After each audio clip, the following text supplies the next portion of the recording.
This 17 News at Noon podcast is brought to you by Clinica Sierra Vista. Welcome back to the 17 News at Noon podcast, where we share your news on your schedule. And now to the coronavirus, as scientists studying the disease here in Central California found an association between long-term exposure to particulate air pollution and COVID infections and deaths. In a study published on the website Science Direct, the researchers examined 3.1 million COVID infections and more than 49,000 deaths that occurred in our state from February 2020 at the beginning of the outbreak to 1 year later on February 2021. The researchers found that people living in areas with the highest air pollution had a 20% higher risk of COVID infections and a 51% higher risk of death from COVID. Their study also showed people living in areas with the highest long-term exposure to air pollution were more likely to be Hispanic and were more vulnerable to COVID. The researchers say their findings, quote, further highlight the importance of reducing levels of air pollution to protect public health. So let's take a look at the latest COVID-19 case numbers here locally, as Kern County Public Health updated their dashboard this morning to reflect 970 new positive cases, but no new deaths. State data shows we have 77 patients hospitalized with the virus and 16 listed in intensive care units. And speaking of our bad air quality, as schools reopen for the fall session, the Valley Air District is reminding parents across the San Joaquin Valley to consider student health and turn off your engines while waiting to pick up your students at the end of the school day. Limiting vehicle idling at schools will help to reduce air pollution and student exposure to vehicle emissions, as the increased school traffic contributes to the formation of ground-level ozone. Parents can help reduce emissions and protect public health by incorporating some of the following practices. Coordinate a carpool or a ride share to get kids to and from school. Drive less. Look for ways to save your gasoline a little bit more by linking your trips together. Walk your kids to school when air quality allows, and turn off your engine at school when waiting, so that when you're stopping to drop off the kids in the morning or waiting to pick them up at the end of the school day, you are not idling and adding more to that emissions. Hello, this is Tim Callahan with Clinica Sierra Vista, and we're excited to unveil the Community Health Center of the Future, our comprehensive care center. It's located right across the street from Memorial Hospital. We have every service under one roof, from family medicine, OBGYN care, dental services for adults and children, behavioral health, and much more. So find your way to better care at Clinica Sierra Vista this year at our comprehensive care center. Visit our website, clinicasierravista.org, for the latest on this project. We'll see you soon. An investigation underway after 2 goats were stolen from Highland High School. The student-raised goats are part of the school's Future Farmers of America program and were going to be shown at the Kern County Fair next month. School staff tells 17 News 2 men were seen breaking into the school's farm about 1:40 yesterday morning. The men reportedly driving a tan or silver SUV when they jumped out, grabbed the goats, and threw them into the back of the car. The whole thing happened in less than 2 minutes.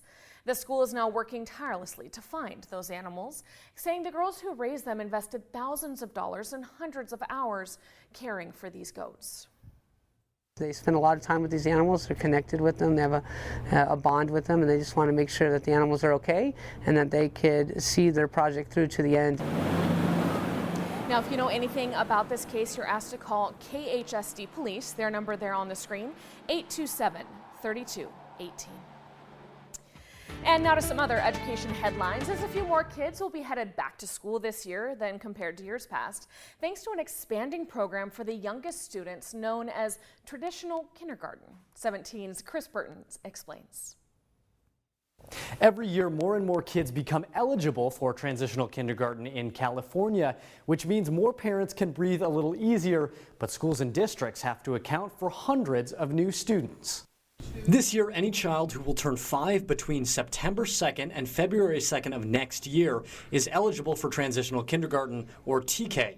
It's part of a plan outlined in last year's state budget to eventually offer the program to every 4-year-old in California. But as the window widens, TK enrollment goes up.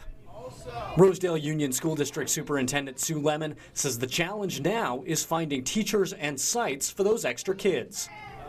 I'm glad that the state is letting us, fold that in a little bit slower so that we can make sure that we have the facilities and the staff to be able to do it. All right, Lemon says Rosedale's TK enrollment has nearly doubled compared to last year.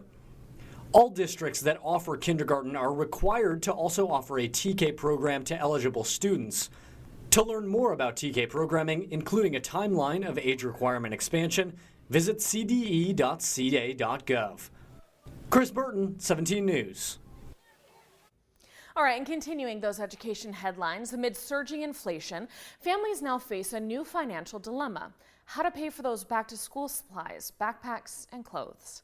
Considering the average American household is already spending nearly $500 more per month on basic necessities, finding that extra cash to pay to fill back-to-school lists is stressful. So this morning, consumer savings expert Andrea Warrock joined us on Sunrise with 5 tips to help stretch that budget. Number 1, she says, shop at home first. Chances are you have leftover supplies from last year, so consider ripping out used pages in half-used notebooks, reuse folders and binders, and wash old backpacks. Next, swap supplies and clothing. Work out a clothing swap with other parents, or check with your school to see if they already have one, like many private schools will often host a uniform exchange. Third, think outside regular retail. She says try buying secondhand at a local thrift store or online. She says you can find gently used clothing for up to 80% savings at ThredUp or Poshmark, with gently used backpacks and sporting goods available on OfferUp, and you can score up to 60% off by choosing certified refurbished electronics. Fourth, know when to save and when to splurge. Save up to 50% on basic school supplies by sticking with store brand options instead of name brand, but go ahead and splurge on a good quality backpack that can be used for a few years. Find name brand shoes and a jacket that will last longer as well. Her 5th tip, stock up on summer clearance items and wait to buy that fall clothing. Now you can get all of her tips and more on her website, AndreaWarrock.com. All right, as of today, CAL FIRE is saying more than 60,000 acres have been torched by the McKinney fire, which is now about 55% contained. A longtime National Forest employee confirmed to be one of those killed in the fire. The U.S. Forest Service says Klamath National Forest lookout Kathy Shootman, aged 73, died in her home as the flames moved through her community back when the fire began on July 29th. She is the first publicly identified victim of the fire burning west of Wairika that has killed 4 people total, and crews are still searching the area for other possible victims. The other 3 have not yet been publicly identified. Now to our local business news, with the business known for the best fish and chips in town reopening their doors once again following a kitchen fire in July. Mossman says their catering side of the business didn't miss a beat as they continued operating out of their other location on Weibel Road, where they also continued to serve their famous fish and chips as they get closer to their milestone of selling their 1 millionth order sometime this month. Now that both locations are open, Rick Mossman says they still don't know exactly when or who will be the lucky customer to buy that 1 millionth plate, but they're celebrating all month with daily giveaways as they keep count, including prizes for the lucky customers who order those last few plates leading up to that 1 millionth order. And that person, by the way, gets a millionth order and also a $1,000 voucher for a cruise. In some other local business headlines, 2 local organizations are teaming up to better serve our community. Bakersfield ARC's Supportive Employment Job Placement Program, which employs hundreds of individuals with developmental and intellectual disabilities here in Kern County, has announced a local partnership with Goodwill Industries of Central South California to offer paid internships for their workers for 1 year, which can then lead to direct hire positions. Now, Bakersfield ARC says they have seen a dramatic shift in their clients who obtain this kind of full-time employment, giving them purpose each day and allowing them to absorb the aspects of society vital to their future success.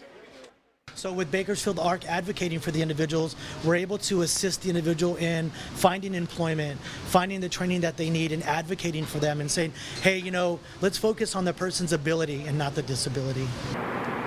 Bakersfield ARC will continue working with these individuals as they land these jobs at Goodwill to learn all the aspects of holding a job, like communicating with the public, requesting time off from a boss, completing a job alongside other workers.